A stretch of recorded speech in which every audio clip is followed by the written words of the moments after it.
Bonjour à tous et bienvenue sur le podcast des établissements médico-sociaux, le podcast qui met en lumière le travail formidable réalisé par les acteurs du secteur. Je m'appelle Arnaud Chevalier et après avoir été directeur d'EHPAD pendant 8 ans, j'aide les établissements de santé à adopter les meilleures innovations pour simplifier et améliorer leur quotidien. J'ai créé ce podcast pour partager les belles expériences portées par des gens passionnés. Avant de commencer, si vous appréciez ce podcast, vous pouvez vous abonner pour ne rater aucun épisode et encore mieux, mettre une note 5 étoiles sur Apple Podcast et le partager à vos collègues. Sur ce, bon épisode. Bonjour à tous, aujourd'hui je suis avec Philippe Colomba, le président de l'association Aquavie, l'association pour la qualité de vie des soignants. On va parler donc qualité de vie des soignants, à l'hôpital mais pas que, aussi dans le secteur médico-social et pourquoi pas les EHPAD. Et on va revenir finalement sur cette aventure Aquavie, sur ce programme que tu vas pouvoir nous expliquer le comment, le pourquoi. Et on parlera de la méthode que tu as développée, que vous avez développée collectivement, parce qu'on va parler de l'importance du collectif pour améliorer justement la qualité de vie des soignants dans les services à travers la démarche participative. Alors, avant de commencer, je te propose de te présenter. Merci Arnaud. Alors, pour me présenter, c'est vrai, j'ai envie de dire, Aquavie, c'est la suite d'une très, très longue histoire. La très, très longue histoire. Donc, pour me présenter, je suis professeur émérite. Ça veut dire que je commence à avoir un certain âge de la faculté de médecine de Tours. Je suis professeur donc émérite en hématologie. Alors, pourquoi l'hématologie? En fait, d'abord parce que lorsque j'étais interne, il n'y avait pas d'hématologue à Tours. Et deuxièmement, j'avais envie de choisir une spécialité en rapport avec la prise en charge globale du patient. Donc, dans les années 70, fin des années 70, l'hématologie avait quand même beaucoup d'avantages sur la cancérologie, ne serait-ce que dans les essais thérapeutiques et les progrès thérapeutiques, et deuxièmement, dans la structuration de la recherche. Donc, j'ai choisi plutôt l'hémato que la cancéro. Et donc, voilà, après, j'ai eu une carrière de professeur en hématologie, en sachant que j'ai fait beaucoup d'enseignement et de recherche. Mais vu que j'ai expliqué que j'avais choisi l'hématologie pour la prise en charge globale du patient, parallèlement, alors que j'étais très jeune, puisque j'étais encore chef de clinique, j'ai été fondateur d'une association qui s'appelle Jalmach Touraine, jusqu'à la mort accompagner la vie, qui avait vraiment rien à voir avec l'histoire de l'hématologie, enfin du CHU. Et donc, on est venu me chercher, étant donné que j'étais assez rapidement président au niveau du CHU, en disant si vous êtes intéressé aux soins palliatifs, c'était le début des soins palliatifs à ce moment-là, ça serait bien que vous réfléchissiez aux soins palliatifs au CHU. Et donc, en fait, j'ai mis en place successivement tout ce qui existe quasiment en soins palliatifs sur la région centre, avec d'abord une équipe mobile de soins palliatifs, ensuite un DU de soins palliatifs, ensuite un réseau régional sur l'ensemble de la région centre, donc sur le domicile, et puis j'ai fini par une unité de soins palliatifs. Et puis, pour d'autres raisons qu'on verra tout à l'heure, je suis rentré à la SFAP, la Société française d'accompagnement et de soins palliatifs, et j'ai mis en place au niveau national le Collège national des enseignants en soins palliatifs et le desk médecine de l'heure, médecine palliative. Pour moi, les soins palliatifs, c'est un modèle de prise en charge globale du patient. Et on arrive au début des années 2000 et apparaît ce qu'on appelle les soins de support, supportive care in cancer. C'est en fait tout ce qui est la prise en charge globale du patient. Et donc, je quitte à ce moment-là le monde des soins palliatifs, au moins partiellement, pour aller vers le monde des soins de support. Et donc, je suis co-rédacteur de la circulaire de 2005 sur l'organisation des soins de support dans le plan cancérin de Jacques Chirac. Et ensuite, j'ai été fondateur de l'association francophone des soins oncologiques de support. Et puis très récemment, j'étais animateur du groupe de travail qui vient d'écrire la circulaire sur l'organisation des soins de support en cancérologie de l'Institut du cancer. Donc, une deuxième vie parallèle sur tout ce qui est prise en charge globale, soins palliatifs, soins de support. Et puis, j'ai eu une troisième vie parallèle j'ai beaucoup de chance d'avoir beaucoup de vie en même temps, qui consiste donc au fait que je me suis retrouvé. Donc, moi, j'étais nommé prof en 89, 1989. J'étais encore jeune à ce moment-là, beaucoup plus jeune que maintenant. Et donc, le jour où j'étais nommé prof, le patron m'a dit: je te laisse le service, qui était un service d'hémato-oncologie, et je vais aller faire de l'oncopédiatrie. Donc, à 37 ans, je me retrouve chef de service. Et je prends de plein fouet la souffrance des soignants en hémato. Donc, c'est là qu'est née la démarche participative, le modèle qui a abouti en 92 à la première association qui traitait de ça et qui promouvait ce modèle, qui s'appelait à ce moment-là GRACE, le groupe de réflexion sur l'accompagnement et soins palliatifs en hémato. Alors, pourquoi soins palliatifs? Tout simplement que parler de démarche participative dans les années 90, c'était un peu de la folie.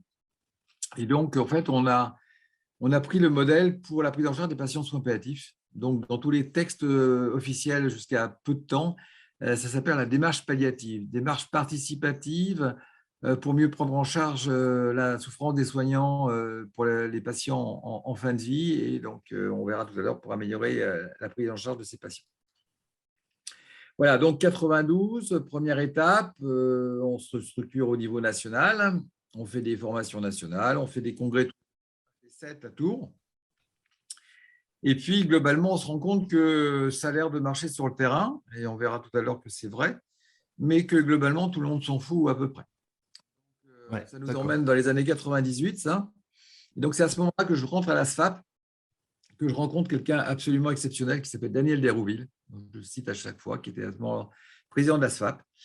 Et ensemble, on fait un lobbying politique au niveau des différents ministères de la Santé. Alors, on en a vu plusieurs. Kouchner ne nous a jamais écoutés, etc. Mais enfin bon, à force de persévérance, en 2004, on a une circulaire qui s'appelle « Guide de mise en place de la démarche palliative en établissement » qui impose ce modèle dans tous les services de soins et les EHPAD pour la prise en charge des patients soins palliatifs. Voilà, 2008, ça devient un critère, enfin, dans la V2010, ça devient un critère d'accréditation des établissements de santé par l'HAS. Voilà. Et puis, la dernière étape, c'est qu'à partir de 2010, je me suis dit, est-ce que vraiment tu continues à… est-ce que ça sert vraiment à quelque chose ou est-ce que tu es dans le rêve? Donc, j'ai quitté une équipe de recherche sur le micro-environnement des cellules souches leucémiques pour devenir chercheur en psycho du travail dans une équipe qui s'appelle Calypsy. Et donc, les 2 dernières étapes, ça a été de montrer l'impact sur la qualité de vie au travail et tout récemment sur la qualité des soins, comme tu le sais, dans des revues qui ont été publiées dans des revues américaines de haut niveau. Voilà en gros l'histoire.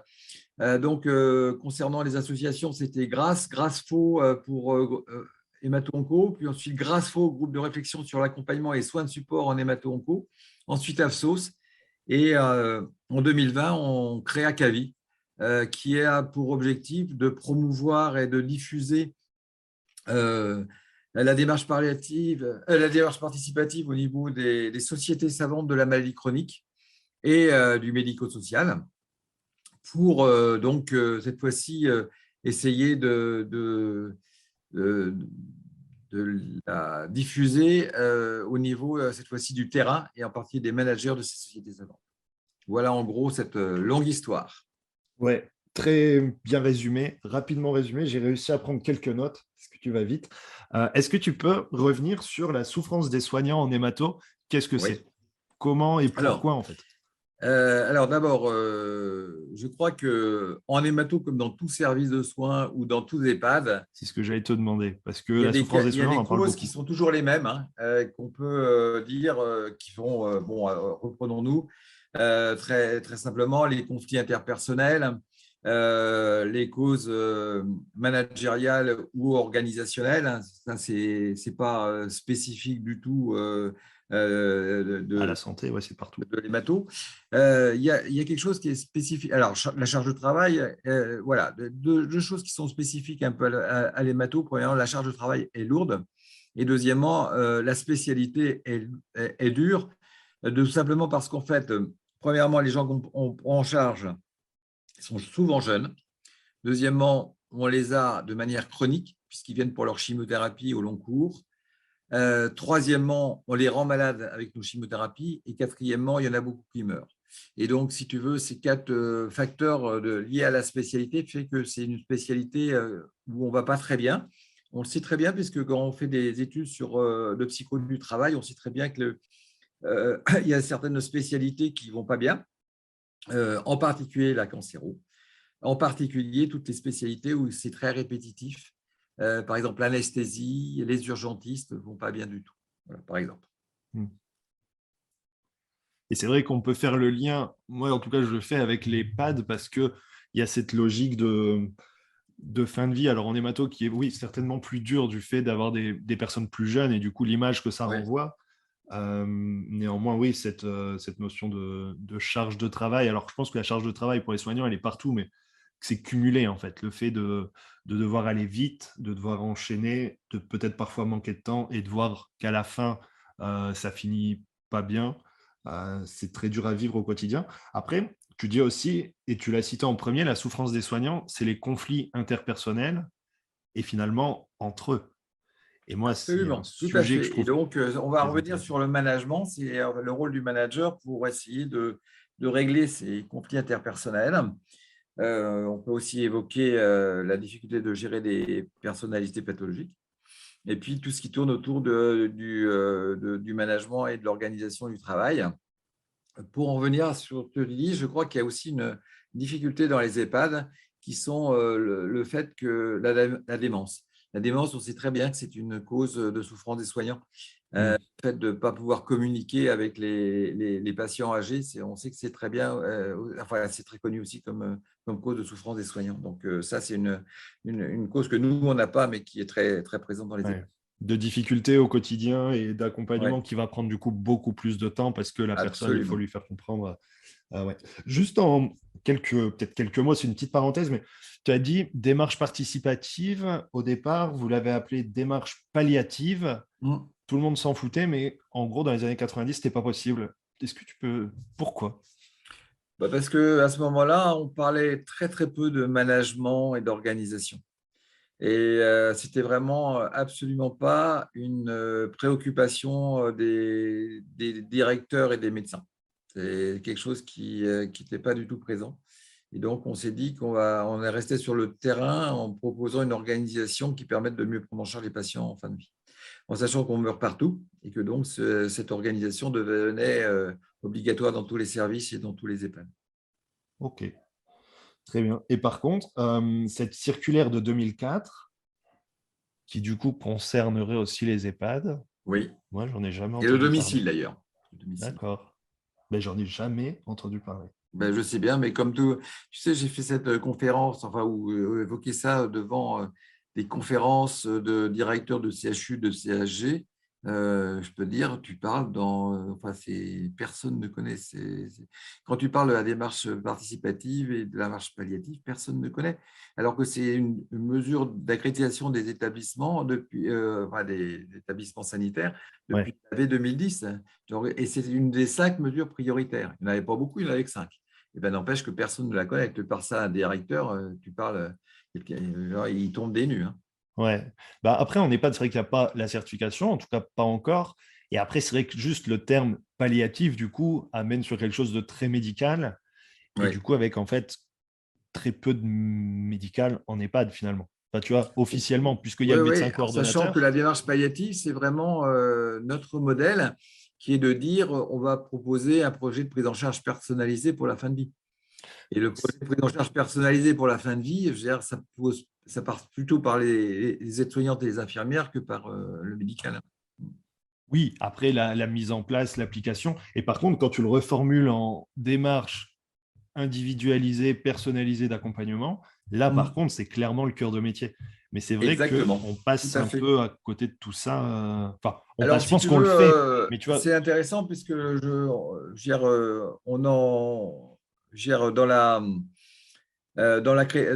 les critères d'accréditation de la V 2020, hein, je ne pense pas me tromper, et on a la gériatrie et le projet de prise en charge personnalisée dans gériatrie. Donc là, on est en plein dedans, quoi, hein, ouais.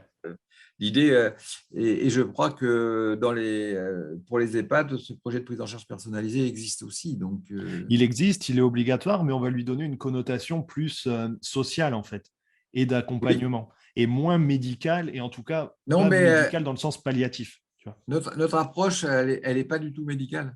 Elle est prise en Ouais, charge globale. C'est-à-dire que si tu veux, on va parler un peu du modèle, mais nous, dans nos staffs pluriprofessionnels, je veux dire, on ne parle jamais de médicaments, on ne parle jamais de maladie. On ouais. parle uniquement des besoins psychologiques, sociaux, image de soi, etc. Ok. Eh ben, je pense que c'est l'occasion. Alors, du coup, cette démarche palliative qui peut peut-être faire penser à une action plutôt médicale, en fait, c'est une démarche participative qui est clairement du management. Et du coup, Absolument. Tout à fait. qui s'adresse à tout le monde, en grande partie d'abord au manager. En EHPAD, ce sera plutôt le directeur, Et le l'infirmière cadre. coordinatrice ou cadre Oui, de santé avec oui, le médecin coordonnateur. absolument. Euh, et du coup, concrètement, c'est quoi cette démarche participative? Comment tu Alors, l'abordes? elle est donc, c'est un modèle organisationnel d'unité de soins. Je crois que c'est essentiel de dire ça. C'est-à-dire que c'est un modèle organisationnel d'unité de soins. Elle repose sur 5 composantes. Alors, je vais te donner le modèle actuel en sachant que dans les circulaires, c'est un modèle à 4 composantes et pas 5 composantes. C'est-à-dire qu'il y a 4 composantes qui sont centrées sur les équipes. Il y a une composante qui est centrée sur les managers. Donc, j'y reviens. Donc, les composantes, c'est 4 types d'espaces d'échange. Il y en a un qui est essentiel et très, très important. C'est ce que nous, on appelle les staffs pluriprofessionnels. Les staffs pluriprofessionnels, c'est complètement adapté aux EHPAD. C'est se retrouver, alors dans la circulaire, c'est une fois par semaine minimum, avec les aides-soignantes, les infirmières, les spécialistes de soins de support. Alors, c'est peut-être plus difficile dans les EHPAD, mais pour te donner une idée en cancéro, nous, on avait autour de la table une diététicienne, on avait de temps en temps les soins palliatifs, on avait une psychologue, on avait une assistante sociale, on avait quelqu'un qui faisait de l'hypnose, on avait une socio-esthéticienne, on avait une art thérapeute. Voilà, donc tout ça, c'était des gens qui intervenaient beaucoup sur l'image de soi ou sur le stress. Et puis, on avait donc les médecins, les cadres. D'accord? Et ce staff pluriprofessionnel, c'était définir la meilleure prise en charge globale possible du patient. Donc, on partait du besoin du patient. Et alors après, si vous êtes intéressé, il y a un article référence de 2020 dans le bulletin du cancer où on impose dans notre modèle l'ordre de prise en charge, de prise de parole. C'est-à-dire que c'est premièrement les aides-soignantes qui sont les plus proches du patient, puis les infirmières, puis les professionnels de soins de support, et on finissait par le médecin. Donc, dans ce premier tour de table, toutes les personnes qui prennent en charge ce patient s'expriment sur ses besoins. Mais ses besoins globaux, on n'est pas du tout sur le côté médical. Et ensuite, en deuxième tour de table, on dit, bon, voilà, par rapport à ce qu'on a entendu, qu'est-ce qu'on peut proposer pour améliorer cette prise en charge globale? Et en troisième temps, on décide d'un consensus sur ce qu'on décide et ce qu'on trace dans le dossier. Voilà.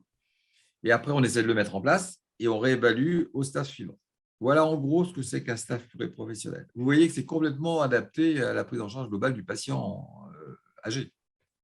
Ouais, ouais, ouais. Alors, du coup, cet ordre de prise de parole, il est amené de la manière où finalement celui qui commence, c'est plus celui qui est plus en contact. Mais moi, Oui, j'y vois aussi un intérêt stratégique, c'est de se dire que, surtout quand il y a les médecins, la parole du médecin, elle a beaucoup plus de poids. Et du coup, c'est d'autant plus intéressant qu'il parle en dernier pour pas orienter.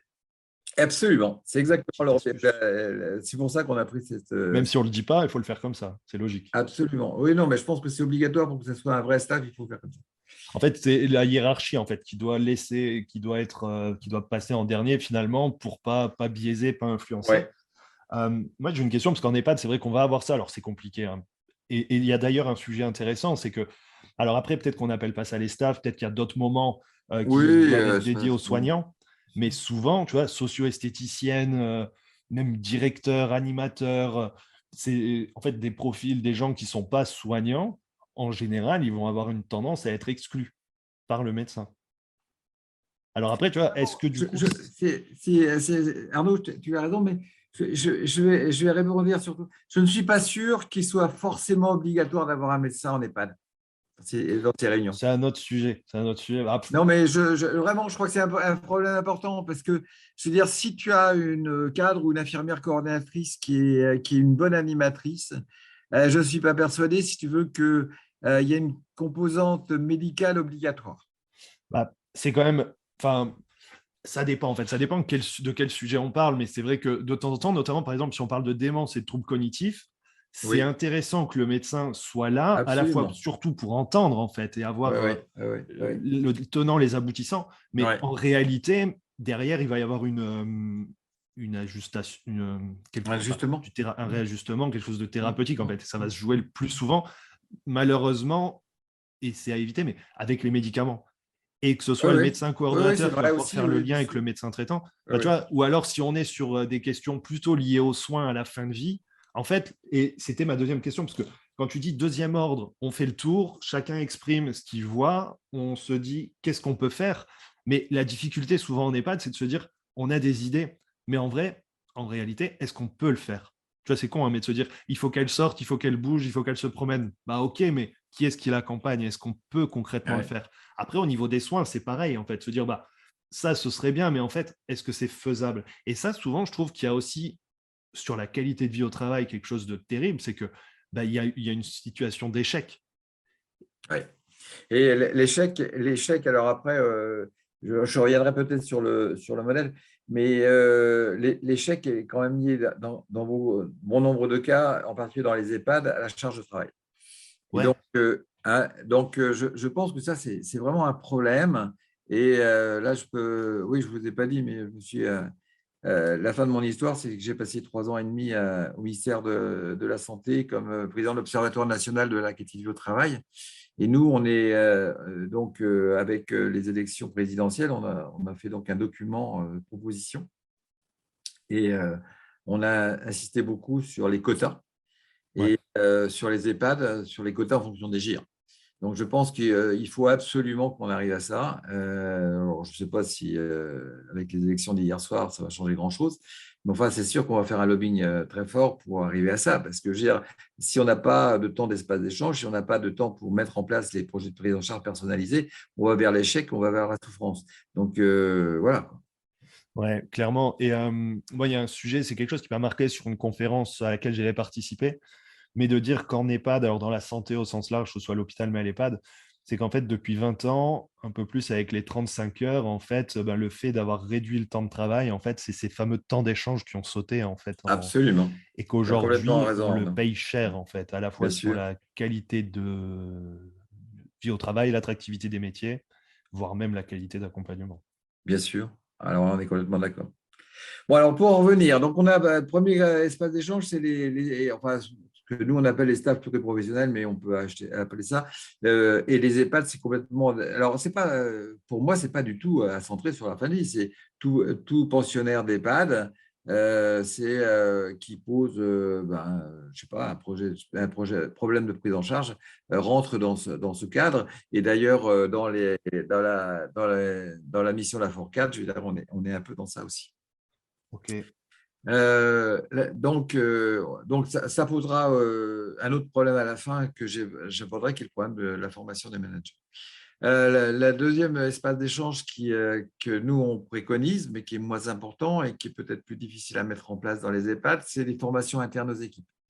C'est-à-dire que plutôt d'envoyer des gens se former, on fait venir un formateur et toute l'équipe, enfin la moitié de l'équipe souvent, parce qu'il faut le faire 2 fois, parce qu'on Il ne faut peut bien pas. qu'il y en ait qui bossent. Voilà, se forme et donc permet donc de créer un collectif au niveau de l'équipe. Le troisième pas d'échange qui me paraît assez important pour l'EHPAD, le médico-social, c'est ce qu'on appelle le soutien des équipes. Le soutien des équipes, ça peut être tout simplement des réunions, je dis mensuelles ou tous les 2 mois avec un psychologue où les gens parlent de leurs difficultés. Ça peut être une relecture de cas, ça peut être une réunion d'urgence en situation de crise qu'on appelle les staffs de débriefing, mais c'est en fait de s'occuper vraiment de, de, de la souffrance des soignants. Voilà, c'est ça les 3 espaces d'échange classiques centrés sur les équipes. Il y en a un quatrième qu'on a rajouté dans un deuxième temps et qu'on ne peut pas évaluer au niveau des équipes, mais qui me paraît absolument essentiel. C'est ce que nous, on appelle les espaces d'échange de managers, c'est-à-dire d'avoir des réunions régulières. Alors, dans les EHPAD, ça serait entre infirmières coordinatrices, cadre de santé, directeur et médecin. C'est en fait parler ensemble du top management pour décider en intelligence collective du top management. Ouais, c'est un vrai sujet parce qu'il y a une souffrance aussi terrible chez c'était mon dernier épisode sur les IDEC, en fait, les infirmières qui se retrouvent propulsées sur des rôles de manager sur lesquels elles n'ont pas forcément été formées, qui doivent gérer énormément de choses et qui, en fait, sont toutes seules. Ouais. Peut-être que c'est un raccourci ou un comparatif qui est pas bon, mais j'imagine que l'hôpital, les cadres de santé, il y a plusieurs services dans l'hôpital. Et du coup, oui, mais c'est pareil. Ils ne se retrouvent pas pour parler de leurs difficultés. D'accord. Mais elles pourraient. Peut-être plus facilement. Elles pourraient. Alors, est-ce que c'est autorisé ou pas? Je dis pas. Sache qu'elles peuvent aussi en EHPAD.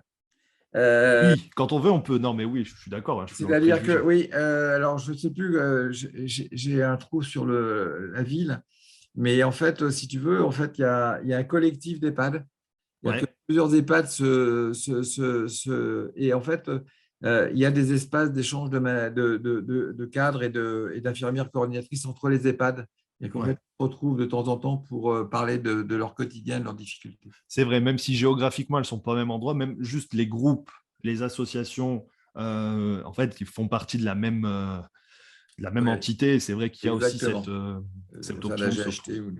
Ouais. Voilà, et puis donc le dernier point, donc le 5e espace d'échange, et le 4e qui concerne les équipes est essentiel. C'est-à-dire que pour moi, il y en a 2 qui sont essentiels, c'est le staff pluriprofessionnel. Et puis le deuxième, dont je vais te parler, qu'on appelle la démarche projet, c'est, alors je ne sais pas si les espaces de travail sur le travail réel. Voilà comment j'appelle ça. Et en fait, alors moi, alors juste pour dire que, bon, moi j'étais dans un service d'hémato-cancéro, hein. Mais sache que ça a tourné pendant 20 ans comme chef de service et 8 ans comme chef de pôle. C'est-à-dire que ce n'est pas un modèle qui est hypothétique et qui correspond à rien. C'est-à-dire que globalement, c'est un modèle qui marche. Et donc, pendant 20 ans, on a eu des groupes de travail, des espaces de travail sur le travail réel. C'est en fait comment on peut optimiser le fonctionnement d'un service et les soins dans un service. Donc, on part d'une problématique de terrain qui peut être d'ailleurs une problématique descendante ou ascendante. C'est-à-dire, prenons l'exemple de mieux accueillir les familles, prenons l'exemple de mieux gérer les courses, prenons l'exemple, voilà, ou d'arrêter d'avoir des infirmières qui sont sans arrêt dérangées par les internes ou les internes par les infirmières. Voilà des exemples simples. Et puis, ça peut être aussi tout simplement qu'on nous impose de mettre en place une circulaire et comment on peut mettre en place cette circulaire. Voilà, donc ça, c'est absolument essentiel parce que ça permet une autonomie des soignants qui créent leurs soins. Et ça, c'est vraiment… Ça peut être tout simplement, d'ailleurs, ça existe aussi dans les EHPAD, de gérer le planning. Ouais. Ça peut rentrer tout à fait dans un groupe de travail.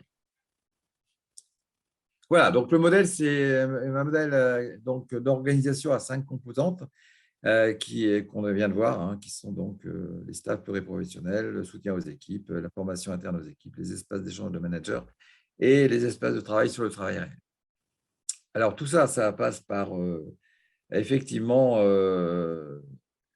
une propension et la capacité d'un manager qui est souvent un cadre de santé ou dans les EHPAD, une infirmière de coordination à mettre ça en place. Et donc, il faut les former à tout ça.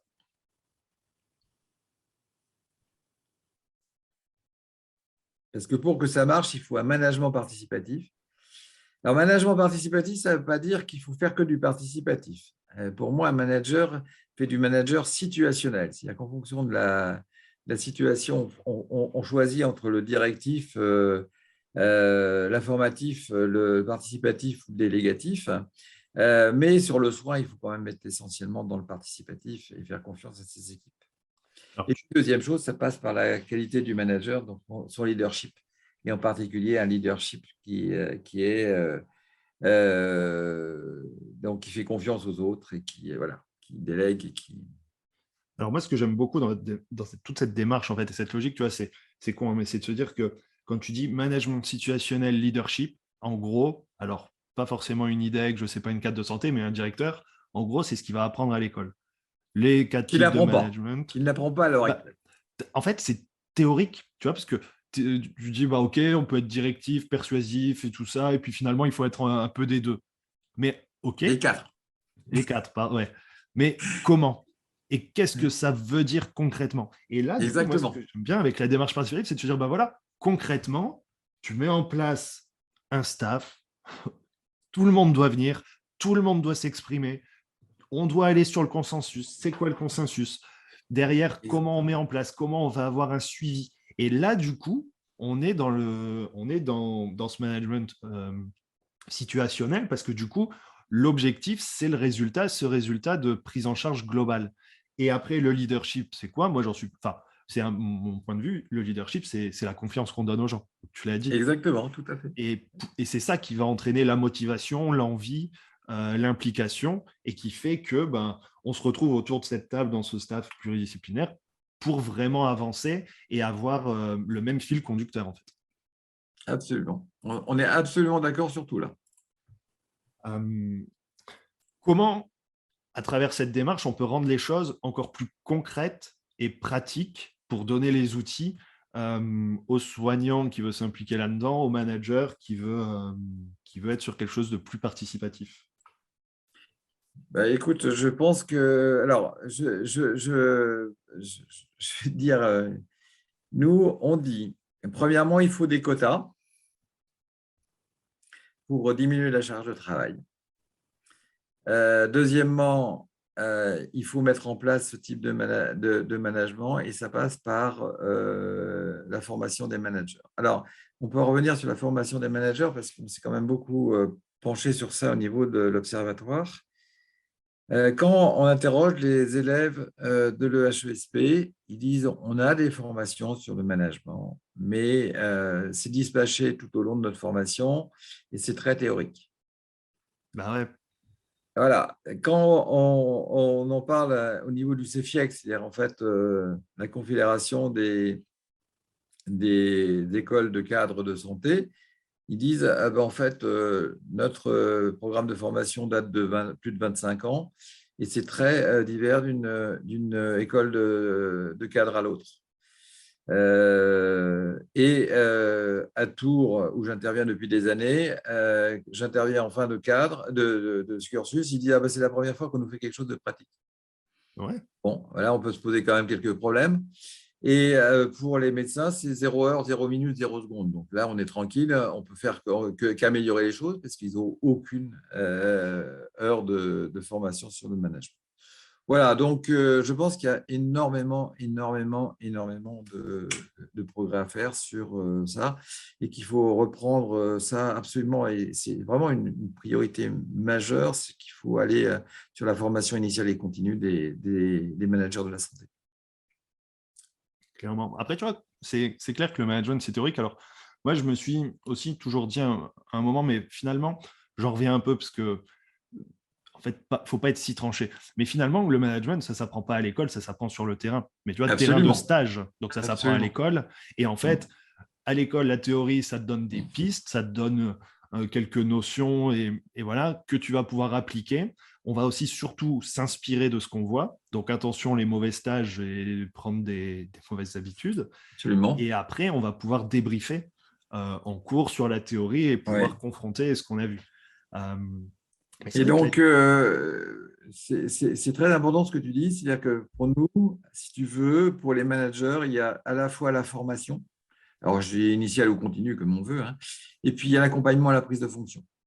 ouais, Et ça, si tu veux, ça peut très bien se faire par un manager formé par rapport à de nouveaux managers Et puis, ça peut très bien se faire par des organismes de formation qui vont être à la fois sur la formation et sur l'accompagnement, coaching.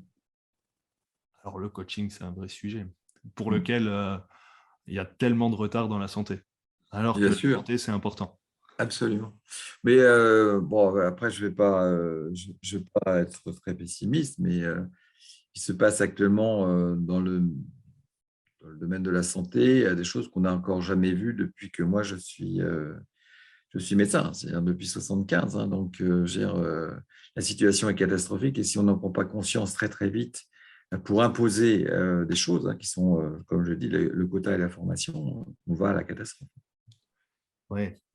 Bon, après, on n'est pas même à l'hôpital. La question du quota, c'est pessimiste aussi, mais elle est dépassée parce que les quotas, les 80 000 postes de Myriam El Khomri en 2018 et tout ça, enfin bref, on se dit aujourd'hui, on peut toujours les ouvrir. De toute façon, on n'arrivera pas à les pourvoir. Donc, absolument.